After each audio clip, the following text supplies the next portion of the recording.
And welcome back to Webinar Wednesday. Today we are doing a fun webinar Wednesday on a subject that is very near and dear to my heart. It is being a parent in a high-tech world. So I used to work for a tech company, and actually I used to work for a handful of tech companies, a bunch of different tech companies. I used to sell TVs. I used to sell cell phones. I used to sell computers. I used to sell all these things. And then I got into home appliances and I sold all these home appliances. And here I am in front of a Home Depot. And I think that might have been in Rhode Island somewhere or North Attleboro in Massachusetts. But so have you ever had one of those parenting moments where something just seems small at first, but then all of a sudden just blows up into such a trigger? All right. I just had one of these experiences on Sunday, Monday, and today. So it just happened this morning. And I was going to talk about an HOA and a CDD and what's the difference. But this actually kind of leads into that, which is great. So today we're going to talk about parenting in a high-tech world, HOAs, CDDs, GPS, and the difference between safety and integrity. All right, so this was what happened, okay? What started as my daughter lost her smartwatch at a soccer tournament in Nocatee. All right, do you know Nocatee? Nocatee's a beautiful place. I'll show you. They got an amazing pool, splash pad, all these things, really cool. You could get a average house for $1.4 million there. So that's great. So my daughter, she lost her smartwatch at the soccer tournament that my son was having for Ancient City Soccer, who we play it with here in St. Augustine. And we had to go over to Davis Park Saturday and Sunday. Now, this became a much deeper lesson about parenting in a high-tech world because what your community can and can't promise you, right? So like you lose something in Nocatee and you think to yourself, wow, everybody here is affluent or whatever. It's a pretty high-end area. You'd think that they would have the common decency to be common, decent people. Anyways, so guess what happened? And so the difference between like a neighborhood that looks safe and a neighbor who can actually act with high integrity, right? Last week, we had a sweatshirt on a fire hydrant nearby in my neighborhood here in Treaty Oaks in St. Augustine. And that sweatshirt was on that hydrant for days. And then somebody finally posted on Facebook. They were like, hey, is anybody going to go get that sweatshirt? Otherwise, we're going to get rid of it. And then I was like, oh, that might be mine. And it was. It wasn't mine, but it was my son's. Okay. And I just, we ran over and we grabbed it. So that was cool. It was a sweatshirt. It was a messy sweatshirt too. Like, the soccer player messy. And I was thinking to myself, wow, if I was a kid that wanted a messy sweatshirt, I would have taken that sweatshirt. And, read my book, Yoga and Sales, about like stuff that I did when I was a kid and whatever. But so like, and I think this is worth talking about because a lot of us, especially as parents, especially as homeowners, right? Here in Florida, we get lulled into this idea that if it's this place that's, beautiful, affluent, organized, master planned neighborhoods, well managed, great landscaping, somehow it gets to be safe in every sense of the word, does it? But those things aren't really the same now, are they? No. So understanding what I understand in tech, right? Also, first of all, so when I worked for LG, I would have it on my phone. And I worked by myself. So how do they know that you're there? You sign in on your phone, you enable your location services, geo-tracking services, and bam, you are geo-tracked, right? But guess what would happen? So I became a manager, and then I had people that were being geo-tracked. And you ended up finding these pinpoints, and some of them were literally still in their bedroom. You had to call them up. Hey, Mark, good morning. How's your shift going? Uh, GPS says you're still in your house. What do you think happened about that? And then get answers, right? Dude, after, a few hundred of those conversations, you pretty much figure out who's doing what pretty quickly, whatever. All right. So you're really pissing me off right now, people in Nocatee. And I have your address. So the messed up thing is that my watch is gone right now. My daughter dropped her watch at the park. Somebody picked it up and brought it home. Guess what? I have your house address. The GPS says it's inside your house. My husband went there, and this happened on Sunday. So my husband went there on Monday, I think, and knocked on the door, talked to some people, and they even said that they looked for it and couldn't find it. That's cool. But check this out.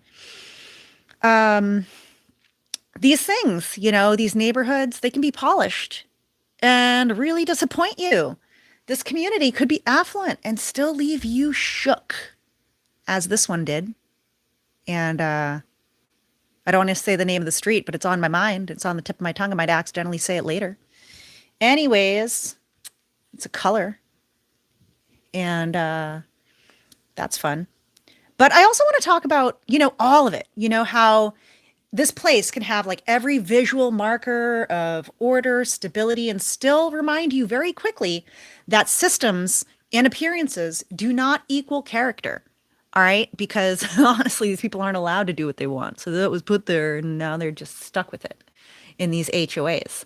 And today I want to talk about how parenting in a high-tech world and how what happened with my daughter and how she lost her brand new GPS-enabled smartwatch after just 3 days. So she got it on Thursday. She lost it on Sunday, looking for it on Monday. It pinged on Monday morning at this house.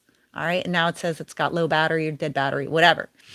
All right. But also want to talk about the emotional side because this is a parent, right?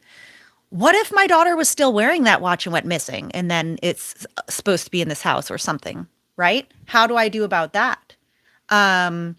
So I think that what a lot of people misunderstand, especially in Florida, is what the difference between an HOA and a CDD and why neither of those things should ever be confused with actual human integrity. Okay. Because if there's one thing that this experience made crystal clear to me is that a structured neighborhood is not the same thing as an honest neighbor. All right.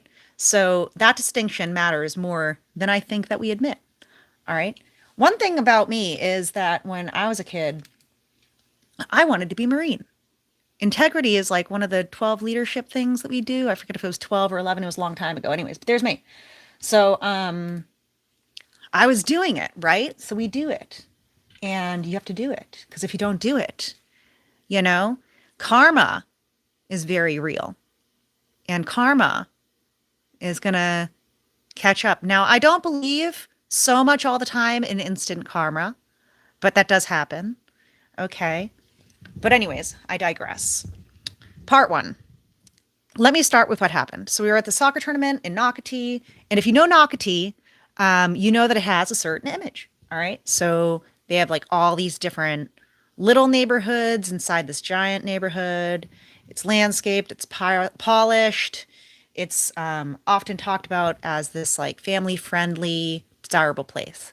It's got full of amenities. It's got this like splash pad. It's got pools. It's got private pools, public pools, not so public pools. I mean, they're all private, but they're all like for the residents, whatever.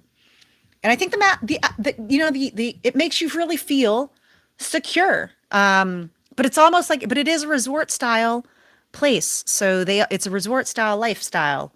Okay. And if you've been at a resort, then you can lose stuff at resorts too. Okay. And, when you're in this place that looks so clean and because when the atmosphere and I like as a mystery shopper, right? So I'm a mystery shopper also. And I go mystery shopper. You have to like go like get the vibe, the atmosphere, what's the atmosphere in here? Because the environment like that effect that we might think, they affect how we relax and they affect the assumptions that we make. So, you're like, oh, wow, what a great place. I'm not, even if I lose something, I'll be fine. So you actually, oh my gosh. And this morning, no, wait, yesterday, I was at the St. Augustine Beach Pier and there were some young men out there that were surfing or something, but they were looking around and you could tell. And then one of them was like, "Oh man, somebody fucking stole it," something like that. He said, and I was like, "Oh, you looking for something?" And he was like, "Oh, I lost my cell phone." I was like, "Did you check inside the store?" And he was like, no." He was just looking around. I was like, "Hey, go look inside the store because sometimes people return stuff and give it to the people inside the beach pier store, right at the fishing pier." And then I went to the bathroom. And when I came back out, he and his friend were still floating around. And I was like, "Did you find it?" And they're like, "Yeah, it was in the store." So check it out. St. Augustine Beach Pier. And I actually, so I put these stickers on like all of my stuff because I'm like, all these things cost money, right? So if I had to replace this cup for this shake that goes to my Ninja, and I think I bought like a 2-pack one time and they're like either 10 or 20 bucks each cup. And don't even get me started on the blender piece. You don't even get the piece. You might even get a lid. I'm not even sure. I don't remember. Anyways, but they're like 10 bucks each cup, right? So if I lose this cup and I have to buy another one for 10 bucks, right? So, but I just get these stickers for like 50 cents each and then, put the sticker on that got my phone number on there. It's really nice. I love it. So I have the same thing on my tripod that I put my videos for my camera when I'm making videos out in public. And I must have actually left my tripod in the parking lot down at the beach pier about a year ago. And then somebody called me and they said, "Hey, we have your tripod. Do you want to come pick it up?" And I was like, yeah. So I went and got it and they had it and it was amazing. So like somebody turned it into the beach pier. So that happened to me. And then yesterday somebody found their phone because whatever. But apparently now I'm in Nocatee over here and my daughter dropped her watch or something. And the watch is worth like over $100. We just got it. We just 3 days. 3 days. How much is it going to cost me at $120 a pop to replace this watch? All right, every 3 days for the rest of my life. You do the math. It's a lot. It's too much. So, anyways, it's just one of those places in Nocatee where the communities and your families think, and it's like, oh, this is what we worked for. This is the kind of place that things are supposed to feel secure, whatever. So, like, honestly, I'm like on a rant today. I'm just upset. And if you're watching this video and you have it, you better give me a call now and give it to me now. Call the police now. Give it to them now. The police are going to your house now. That's what happened next. Okay. What is the next step? I said, what would happen if this was my child? I would call the police. So Officer What's Her Face came here this morning and we had a nice little chat and she got your address and she's going to your house now. So enjoy that. And that'll be on your Facebook page. They'll be like, "Oh, why were the cops outside of this person's house?" And I'm not going to say your name because I even know what it is because I can look it up. Because that's what I do. Anyways, so person, thank you so much for stealing my child's watch or whatever. And I was like, 20 bucks is in the trash can. I was like, honestly, if you're gonna like take it and throw it in the trash, whatever. It's like stealing somebody's earbuds, like AirPods, whatever, like Apple AirPods, right? Like you can track those or whatever. Like, what's the point? Anyways, good times. So my daughter had this brand new smartwatch, and it wasn't like actually, honestly, like so I've bought the children's smartwatches before, and then I bought like off of Amazon for like 40 bucks or whatever. So this one was different because it was literally activated through T-Mobile. And I was like, wow, this is gonna be so super safe. And the reason why I got this smartwatch too was because like a week ago, or 2 weeks ago or whatever, recently, within the last month, we'll say around Easter. Anyways, so I got my son an e-scooter. So now he's loving riding his e-scooter to the park. But then if he's going to the park, I don't know where he is. So last week on Tuesday, he was with his friend and then his friend's mom got upset that they were at the park. So I was like, oh no, now we have to get him data collection services with, this watch. So it's like literally that happened on Tuesday and then we couldn't find him. We were all upset, whatever. So then, we got him the watch and I'm like, all right, now we'll be able to track these children forever. So then literally Monday morning, I'm like looking to see if my daughter's at school and I'm like, why does this say that this is in Nocatee? And then like, also it's not at the park. It's at somebody's house. What's up with that? What's up with that? What's up with that? What's up with that? Right? All right. So, anyways, then they're sold to us as like a connection, as visibility, as peace of mind, as a way to protect the people that we love. And what's happening? I cannot locate it. It's making me very stressed out, making me very annoyed. All right. You're about to see a part of Amber that Amber doesn't like to show anybody out in public. Makes me really want to Google some wetlands. So right after that, the frustration came through, like, this is why we bought this. This is why we want to track this. This is the promise of modern parenting technology at its finest. Your child loses something, you track it. Honestly, I have the tracking thing on my phone. I have the tile on my phone. I have the tile on my keys. I mean, I lose everything. I know that. And I want to microchip these kids. Comment down below if you're willing to microchip my kids, because I will pay a decent amount for that. Call it $200. I would call it $200 that I would, well, see, that's the thing, right? So then it's like, is it permanent? Like breast implants is going to leak. I don't know. Implanting something's hard, I want to locate it. What if something goes wrong? What is all this data for? This is, opening up the app, trying to find it, whatever.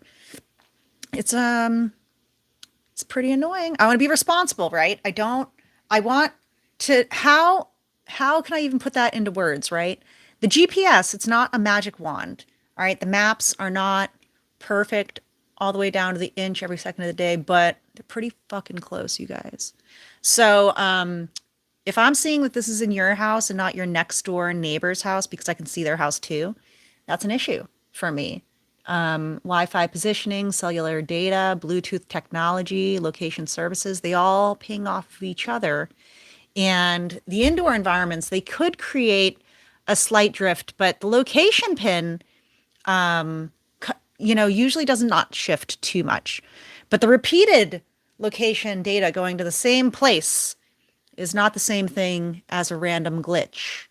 And that's the issue that I have. And that's what we're going to get to the bottom of, whether or not it is personally or more legally. All right. But I did call the police, and now we're left at this absurd and very modern situation where we still are paying about $10 a month now for this watch that we don't even physically have. And we can still see it on the GPS. And just think about how strange that is. Imagine that was happening to you. All right. You're paying for a smartwatch that you can see where it is, but you cannot access it. Many thoughts. We have enough technology to see the location. We have enough technology to know the device is still active. We have enough technology to know that this should be solvable. I was like, do I need a warrant? A search warrant? Because I think those are only like $30. And yet it is not solved. So to me, that says so much about parenting right now. We have more information than ever, but it doesn't seem to mean any more peace. What does that mean? But why is it so emotional, right? Like, oh, calm down, just get another one. Oh, just buy another one every 3 days till this child's 18 or something or whatever, until I decide that I stop wanting to track her, right?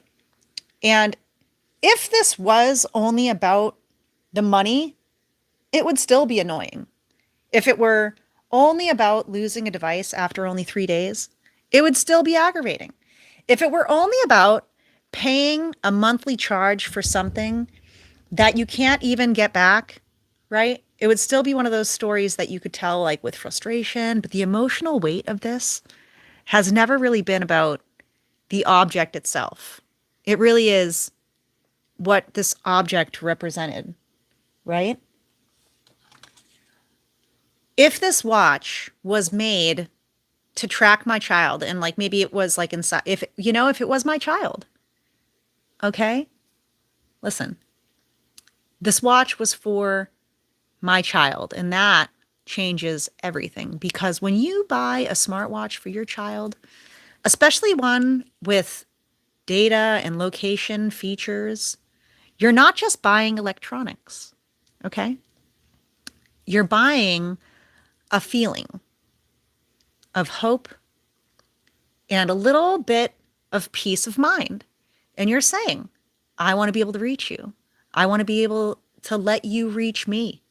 I want one more line of visibility.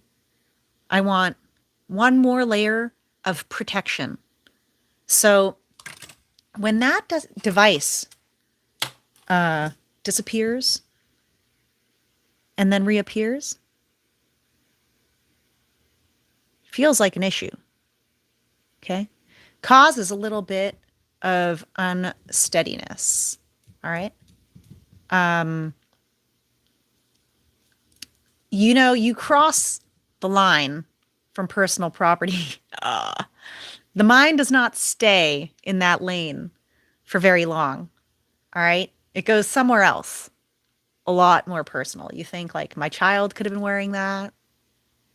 And this is the part that really shook me because suddenly it's not just about replacing a watch.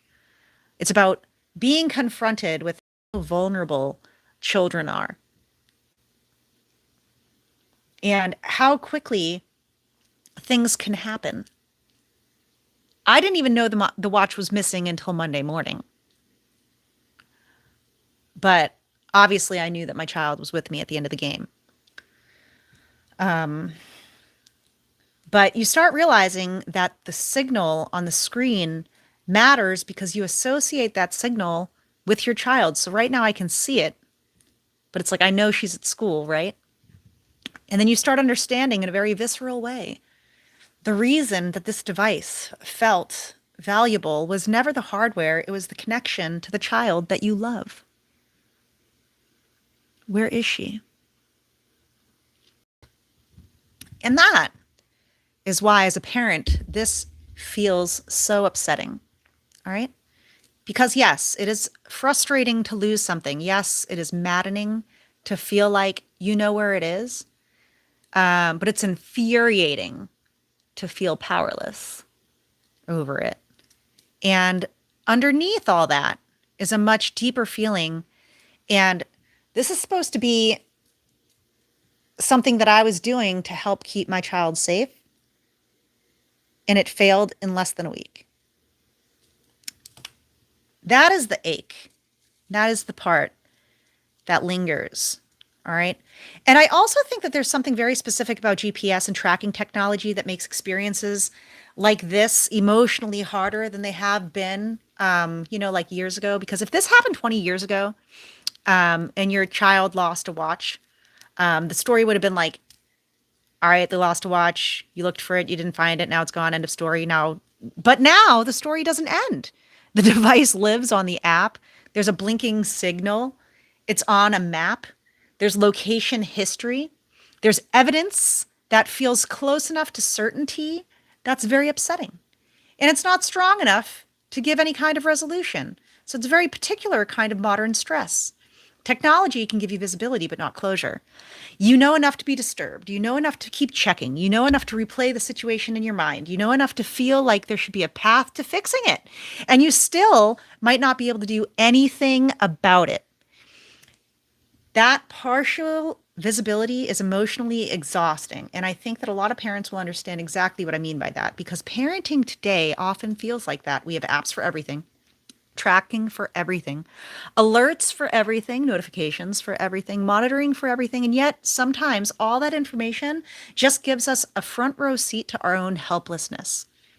But we have to be honest with their limitations. It's not a criticism of technology. I still believe that the tools we have are valuable and technology can show you something's wrong. It just can't always make it right. Technology can tell you where something is. It just can't make that person act honorably. Technology can provide data. It cannot provide character. And that distinction is everything, when it comes to dealing with people. And this experience also opened up a larger question. And that question for me is, when do we call a neighborhood safe? All right. So, because when people talk about certain communities, certain affluent, master planned communities, they tend to see this whole cluster of words interchangeably. They say safe, Nice, upscale, family friendly, well kept, desirable, organized, beautiful, high end. All the emotional and all starting to blend together, but they're not the same. A place can be beautiful without being trustworthy. It could be expensive without being morally safe. It could be well managed without everyone behaving with integrity. It could be family oriented in branding and still leave a family feeling unsettled. That is what I kept coming back to because what happened with this watch is, in a way, a collision between two different kinds of safety. One kind of safety is structural, it's physical, environmental, maintenance, order, appearance, amenities, layout, planning. The other is safety. The other kind of safety is more human and moral. It's more moral, relational. It's about honesty, decency, neighborliness, and whether people do the right thing when they could easily do the wrong thing. All right. What do they do when nobody's looking? What do they do? I think many of us unconsciously assume the first type guarantees the second. And we think that if a place looks orderly, the people will be orderly. If it looks expensive, the people will be decent. If it looks family focused, they'll act honorably. If a place is polished, surely basic integrity comes with that. But no, it doesn't. And that's not me condemning the whole community. It's just me naming a reality. And the look and structure of a neighborhood can tell you a lot about maintenance. And it cannot tell you everything about character, unfortunately. So I think that it's really important for parents to understand the truth as buyers and anyone choosing where to live, because sometimes what we're buying is not safety in the deepest sense. We're buying predictability, aesthetics, amenities, or management. Those things matter, but they're not the same as integrity. But sometimes you end up thinking that you need to pay for the safety, like people that want to live in like a gated community. That's great. But I just want to talk about an HOA and a CDD because that's what I wanted to talk about today. Because in Florida, especially coming from Massachusetts myself personally, like I was like moving to Florida, 2021. I don't want an HOA, because it's like, oh, I don't want to pay extra after I buy the house. Anyways, so I ended up getting a house in an HOA community because a lot of the other communities did feel unsafe. I don't know. It's a weird feeling to describe. You have to drive around to see it, depending on where you're from. But when you hear these terms all the time, I think a lot of buyers get emotionally attached to them. HOA, CDD, what they mean. They were never actually designed to do some of the things that they've been doing these days, So a lot of people hear about like a neighborhood as an HOA and a CDD, and they think that it must be a very secure place, must be a very high quality place, must be a safer place. But that's not what those things really mean. Honestly, why would you live in a gated community? Because you feel like people are out to get you or something, maybe? Honestly, so the people that live in there aren't really all you might think that they are. Okay. So let's break it down into plain English. Okay. What is an HOA? An HOA, or a homeowners association, is usually responsible for community standards and rules. And I just got onto the board of my HOA as a secretary over here so I could learn more about it because I do want to understand more about it. Because there are a lot of legalities. So things like how homes can look on the outside specifically. So like we have like an architectural board. So if somebody wants to paint their house, if they're not painting it exactly the way it already looked, you have to get approval from the board. And you might even need to get approval from the board to be able to paint it exactly the way that it already looked anyways. Depending on who's watching you. And Then what types of modifications are allowed and like parking rules and stuff. Like actually in my HOA, we were talking about trying to see if we could get people to only park on the road on one side of the street because it becomes hard to drive even down the middle when all these giant trucks are parked on both sides of the streets. But then we were actually talking about how there was a neighborhood, and you have to look at like legal things like precedent. Who's done this before? Where has this been done before? So in one of our other locations, we had this HOA who did create a parking ban on one side of the street. So now you're only allowed to park on, the evenly numbered side of the street, we'll say, as an example. We said we would love to do something like that, but our covenants for the HOA, this like large document that is put together for how our HOA works, whatever, a lot of these types of changes have to come down to votes.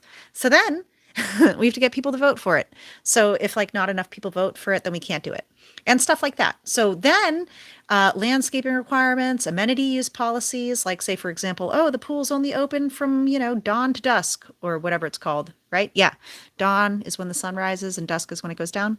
So or, a more simple 8 a.m. to 8 p.m. or something like that. But if you have like rules like that for like the public pool, because we have those at our place too, and then general visual and operational consistency of the neighborhood, so sometimes, we just bring things, people can bring things up to the board. They can like, report somebody for something, and then you can even tell them like that's not even an issue. Or yes, we'll get back to them about that and we'll see like what they want to do about, I don't know, parking their, car on the lawn or whatever, which we're also not like allowed to do here. So if you had no HOA, you'd be able to do like literally whatever you want. So in my HOA, we're not allowed to have RVs or boats out in the driveway or in the yard or anything. They could be in the garage. So like some people actually do have a boat in the garage. But anyways, it's all about standards. The HOA, it kind of helps protect the appearance and the overall order of the community. And it's about maintenance of like a certain lifestyle that the neighborhood wants to reflect in its marketing. So like when the whole neighborhood was built, it was like, oh, we're going to be at like this certain price point. So we're going to try to advertise towards this certain type of demographic. So they already know who they want living in the neighborhood. You know what I mean? So it's about reading or reducing visual chaos. So they don't want things looking all crazy. They want to keep things consistent. Actually, recently they were just talking about how somebody wanted to paint their border of the outside of their house black. And they were like, oh, we declined that because nobody else has it like that. And I was like, that's kind of weird. I never thought about that. I never noticed that. But yeah, so somebody wanted to submit that and then they said no. And then I was like, honestly, I wonder what a computer rendering of that would look like. Does it look bad? Do they think that it looks bad? Is it just because it's different? They won't allow. It's weird because there are some houses in the neighborhood that are weird colors. Okay. So it's like, most of the neighborhood is like a normal color, whatever. And they're all like, very earth tony, grayish, beige and grayish and green and beige. So, but an HOA may absolutely matter to your quality of life. It may matter to your resale value, right? Because also, it could matter to how a neighborhood feels, the orderliness of it. Because like sometimes, so it's like you drive into a place and you get the vibe, and that's it. So it's like if you have like a strict HOA, then they're gonna like make sure that nobody deviates from whatever. And it's always gonna look really good, especially right in the front. Behind the fence, you never really know what's going on. But there's no guarantee that every person that's able to afford that lifestyle is also an honest, decent person. So, but an HOA is different than a CDD, okay? So the CDD, it's a community development district. It's a little bit different. It's kind of related to taxation, sort of. It's typically tied to financing, development, and maintenance of certain community-wide infrastructure and improvements, right?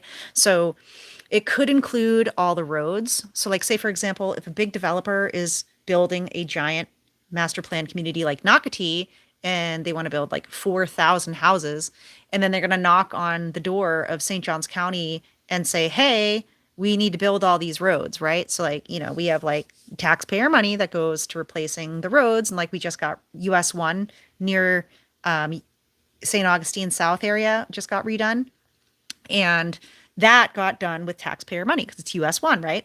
So, but if you wanted to build like a master planned community and then you knock on the door of the government and you say, hey, I need you to snap to it and build me some roads right now, they're gonna be like, no, you don't tell me what to do. If you want those roads, you can build them. So then that's when the developer builds their own roads as part of the neighborhood. But then it's like, when you buy the house, do you own the road? Like, not all the time, right? So like in Flagler Estates, there's no HOA, blah, blah, blah.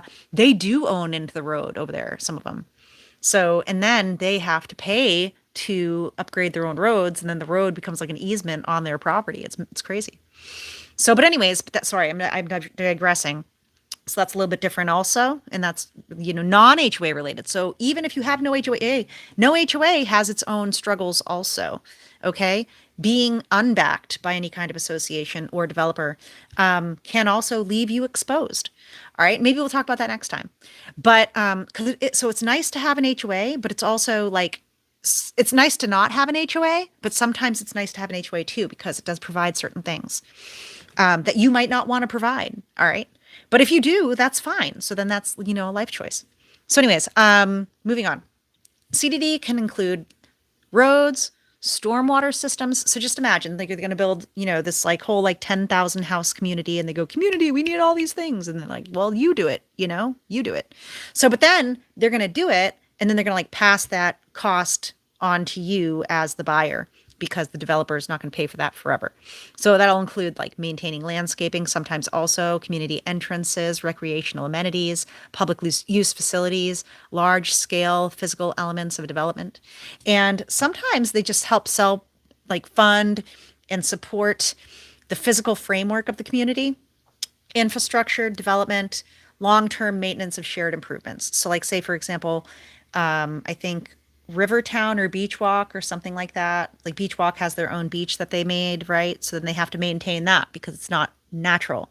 So that's part of their CDD. And then also in I want to say Riverside has, or Shearwater, one of these other bigger communities, or Riverwalk. Anyways, somewhere else has a waterfront community. So like Nocatee and I want to say Beach Walk or River Walk are both have these giant water parks and stuff like that. The water parks would be included in CDDs. So why, again, it's not moral screening. All right. It's just, it's about credit. So even though it's less about credit too, it's about, what they can pay. So the long-term maintenance of shared projects, the CDD, it can help create a polished feel that people love in a master planned community. It can support the amenities that make it a great place to look attractive physically. And it could be one of the reasons that a neighborhood looks so well put together. But again, it's not a moral screening mechanism. And it's not going to guarantee honesty. It's not going to guarantee kindness. It's not going to guarantee someone who finds a child's item will return it. And why this distinction matters is because, and it's a big point, that an HOA can help create order, a CDD can help fund infrastructure. Neither can manufacture integrity, okay? And neither can guarantee that your neighbor shares your values. Neither can guarantee that a resident, guest, or passerby will do the right thing. And neither should be confused with character. So this matters because buyers often hear acronyms, and emotionally translate them into security. All right, so you can see all these beautiful pictures, but I'll tell you that in my 5 years of direct advertising experience, advertising is also just another word that we use to describe how much money we want you to spend. All right? And that's why I got out of advertising. Okay? Because I don't like that. All right? But what they really represent is governance and infrastructure. Is it useful? Yes. Is it important? Absolutely. The same as moral safety. Not at all. All right. So it brings me also what I want to think about, what I think is really the heart of this episode and the difference between integrity and safety. Okay. And it reminds me of one of my first memories that I've ever had as a child. I was playing hide and seek on the Air Force Base. I want to say that I might have been on the Air Force Base at Hanscom Air Force Base up in Massachusetts when I was like 3 years old. And then the ice cream truck came, and I came out of my hiding spot because I wanted to go see what was up with the ice cream truck. And I don't know, check if they were like giving away free ice cream or something. I don't know. But some lady who was like waiting in line and she bought her kid an ice cream from the ice cream truck, she saw that I was there by myself and she bought me an ice cream and she didn't take me home or anything. That was cool. So I think maybe a better way to say this is like the difference between the appearance of safety and the reality of integrity, maybe, right? As parents, we want safety for our children. As homeowners, we want stable communities. As families, we want environments that feel secure, predictable, and supportive. So naturally, we look for these signs. We go look for a clean neighborhood. We look for good schools. We look for nice amenities. We look for thoughtful planning. We look for visual structure.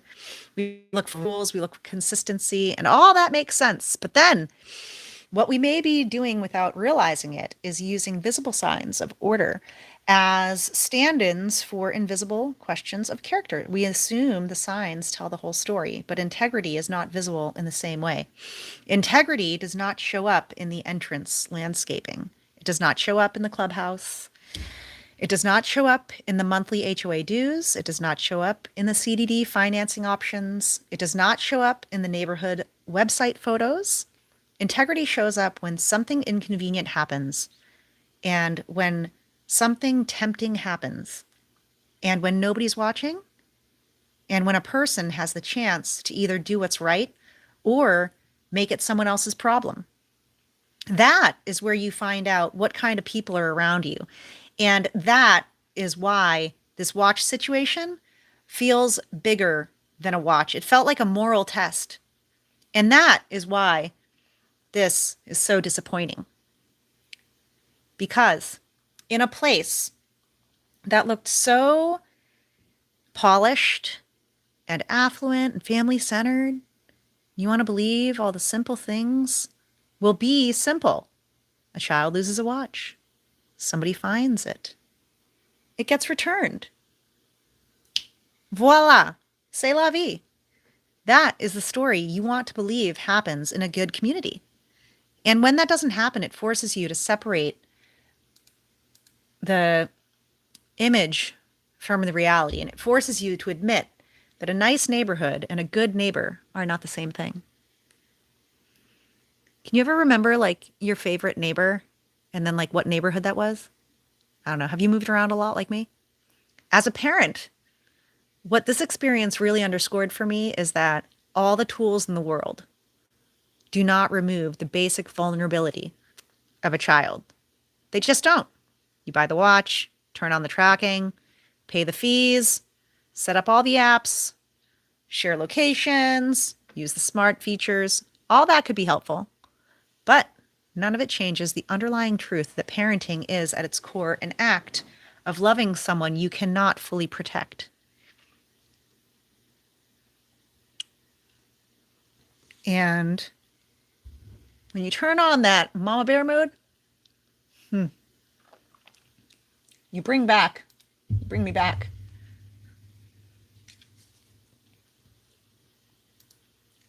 to back when I wanted to,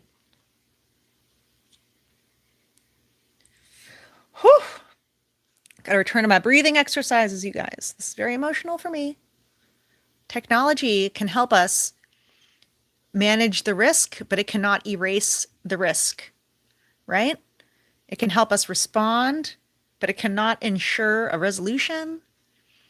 It can give us information, but it cannot guarantee peace. And let's just keep changing over here. Sometimes, as in this case, we can actually intensify the emotional experience because it lets us see just enough to be hurt, angry, and shaken. I think that it's worth saying out loud because a lot of parents are carrying that tension. We're told to use the tools, stay connected, monitor, track, optimize. Yes, some of that's wise. At what cost? Spend all the money. But we also need to stay grounded in the reality that no tool can replace character, judgment, communication, resilience, and community values. Those things still matter to some of us.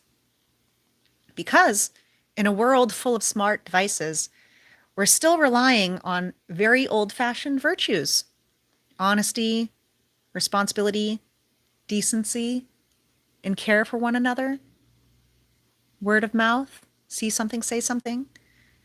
Without those, all the tech in the world starts to feel strangely hollow. And for buyers and homeowners, especially moving to Florida and shopping the master planned communities, I think this is also an important lesson. When you evaluate a neighborhood, absolutely look at the tangible things: HOA, rules, fees, what's covered, the kind of standards that are enforced, right? The CDD, understanding how it affects your costs and the infrastructure and the amenities and what you're really paying for. And those things matter a lot. They affect your finances, they affect your daily experience, they affect maintenance and resale and lifestyle. But don't let yourself drift into the belief that because a community is structured, it's automatically virtuous, because that is too much weight to put on a system. Neighborhood governance can shape the appearance, it can shape processes, it could shape maintenance, cannot guarantee moral behavior. All right? Comes down to people. I think sometimes the smartest thing as a buyer, what you can do is separate those categories clearly in your mind. It was like this book that I read about time management, and they were talking about if you took a list of everything that you had to do in your life. Look at this book that I have here. I always have this list of things that I need to do. And then what you're supposed to do actually is put a number next to all these things and then rate them like on a scale of 1 to 10 on how important they are to get done now.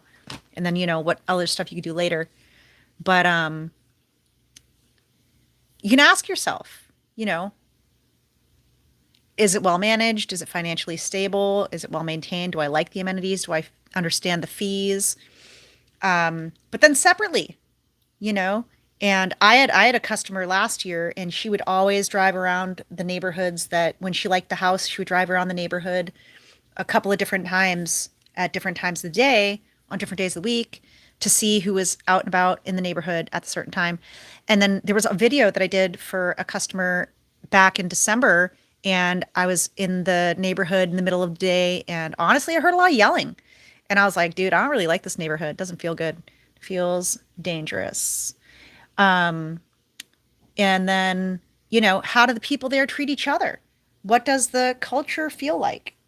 How warm does it feel? Can you feel that? You can kind of like feel the energy there a little bit. Accountability, pride and ownership, right? Neighborliness. Those are different questions, and they deserve different answers. So you have to, manage all those things, see what is most important to you. I personally, when I moved here to St. Augustine, I lived in an Airbnb for 2 months, and then we looked at all these houses.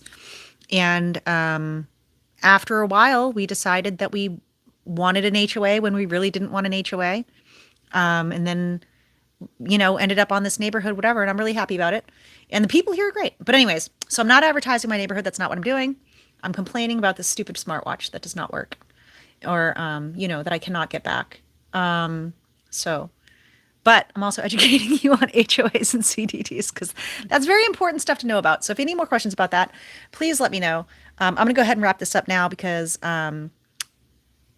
even though, my daughter lost the brand new smartwatch after 3 days at the soccer tournament, and we were able to track it back to a house, and my husband went there, and the occupants would not admit to having it, and we had to call the police, and we're still paying for this watch that we do not have. On one level, it's about parenting, technology, community, and false comfort in appearances. All right? Don't judge a book by its cover. You can't judge a book by its cover. All right? Go buy my book, Yoga in Sales. It's got a cute cover. It's not about what's on the cover. You'll never discover what's on the cover from the cover of that book. It's a story. This is a story, about the GPS. It gives you visibility without peace. It gives you polished neighborhoods, and dishonest neighbors. It gives you how HOA and CDD can give you structure and can support the community financially, but they don't guarantee integrity. And then even sometimes you hear about some HOAs where people are being dishonest within the HOA, and that's actually something that I've been very interested to keep an eye out for too. But it's all worth remembering because as parents and as homeowners, we all want certainty and we all want to believe that what we buy and can have is with the right tools and we choose the right places. We can reduce life down to something manageable. But the truth is a little bit more humbler than that. And then maybe the best thing we can do is use the tools wisely, understanding the systems clearly, teaching our children carefully, and remembering that no matter how polished the setting, the character is still the thing that matters most. And maybe that's the question that I want to leave you with. Like, when we say this place is safe, what do we really mean? It's attractive, organized, expensive, regulated? Or do we mean that the people there can be trusted to do the right thing? Is your sweatshirt out on the hydrant? You better go get it. Did you lose your dog?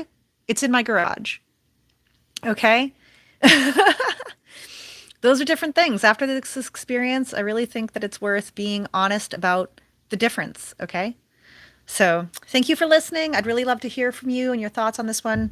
So, have you ever had a moment where technology gave you information but not peace and all that kind of stuff? I don't know. Comment down below. What do you think? Talk to you later. Bye.